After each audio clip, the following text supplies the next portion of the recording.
Baby Shaz, what time are you coming home, ka? Because I've cooked, ka, but I can't eat ndega, ka. Saka I need to know what time are you coming kuti tidye tese. Wakutusvika. Okay, saka I'll wait for you then. Please ukuruminze ka because tidye tese. And this is okay, baby, love you. Mwah. Mwah. Uri kupfeka nhasi kuchechi, baby? Pfeka kasheti yako yeblue iyo. Ndiri kupfeka ningi dress rangu reblue reya ndakuainira ningirikini tova tangomecha ka. Kurumidza shata nonoka. Okay, baby, chikasa ka. Aiwa yokata. Inani kwanso yokata kan. Kata kan, baby. Kata, baby. Aiwa yokata. Bye. Bye. Okay, bye-bye, get better. Alright, bye-bye. Ayo kachikate kaneyo man. Ndinanza kwenda. Okay. Bye. Bye.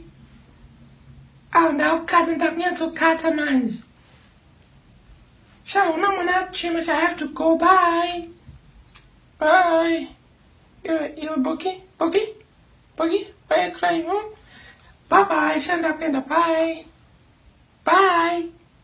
Okay, ndakunyadzokata zvimashuwa man. Ndakunyadzokata manje zvimashuwa.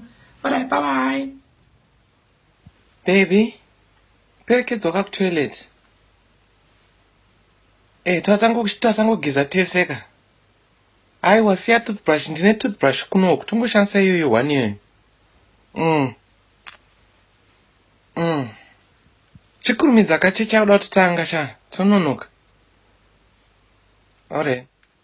Baby. Ndakutengera iPhone S6 ka. Hey, thanks, baby. But why? Aiwa, ndiri kuti ufamba nezvinhu zvemamanga. Sure. That's so sweet. Varume basa kwako uko ka. Oh, sweet. Kuapproacha kana wakaona zvinhu. Oh, sweet. Even motikari ndiri kuti ufamba necheri yese ka. Ndakutengera latest. Mabenzi aya. Yeah, ndiri kuti vangojairira ngouya pauri vanofanira kuona sweet. I love you, baby. Iri munhu ndino wrong. Ndanda nambondite surprise but ndangona kuti kanhu kadiki SX kanhu kadiki. Okay.